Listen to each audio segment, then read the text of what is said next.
नमस्ते। हम नूतन कर अपन पूरा मिथिलावासी के गोर लगै छी आ एक मैथिली गीत आई गबै छी जे कि सुनलहुँ हँ तो बहुत सुंदर लागला। इच्छा भेला जे हमहूँ गाबी। तो अगर ये गीत अहाँ सबके नीक लागे तो लाइक शेयर करै छी, अहाँ सब ओहिना करैत रहब। और हमर गीत सुनऽ के लेल सब कोई के तहे दिल से धन्यवाद। तो सुनू अखन एकटा ई मैथिली गीत। टूटल मरैया उगि गेल चाँद, केहन सुहन गर मिथिला धाम, केहन सुहन गर मिथिला धाम। कुकू कुकू कोयल कुहके सुंदर मिथिला धाम, यो तुलसी के चौरा छीटा में धान, मिश्री सा मीठ गर मिथिला गाम, मिश्री सा मीठ गर मिथिला गाम। टूटल मरैया उगि गेल चाँद, केहन सोहन गर मिथिला धाम। कोसी कमला पैर पखारे महिमा छै बड़ भारी, सीता राधा पार्वती संग मिथिला के सब नारी। विद्यापति सन भेला विद्वान, विद्यापति सन भेला विद्वान, केहन सुहन गर मिथिला धाम, केहन सुहन गर मिथिला धाम। टूटल मरैया उगि गेल चाँद, केहन सुहन गर मिथिला धाम।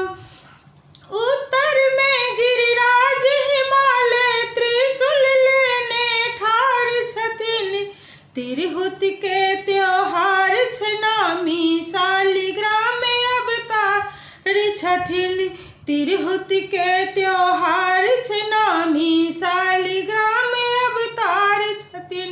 नामी छै पान मामी छै माछ आ पाने मखान, केहन सोहन गर मिथिला धाम, केहन सोहन गर मिथिला धाम।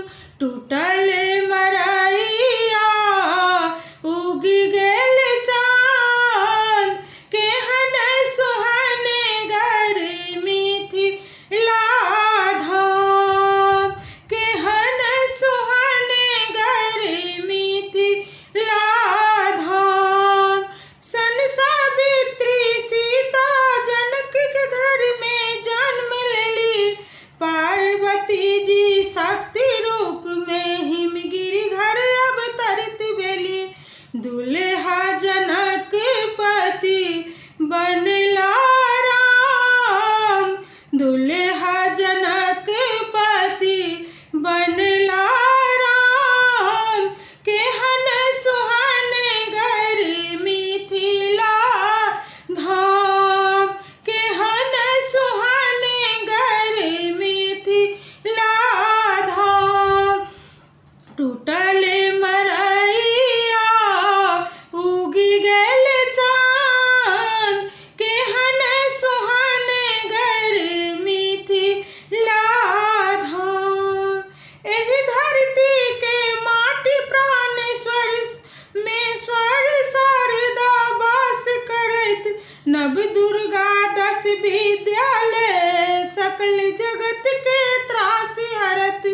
मिथिलाक करू हम कतेक बखान, मिथिलाक करू हम कतेक बखान, कतेक बखान, केहन सुहन गर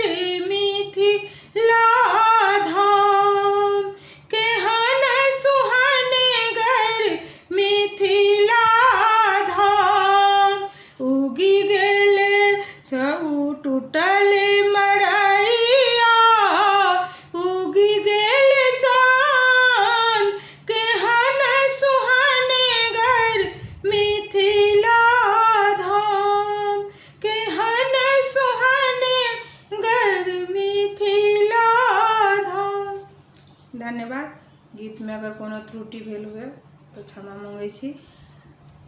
सुनऽ के लेल धन्यवाद।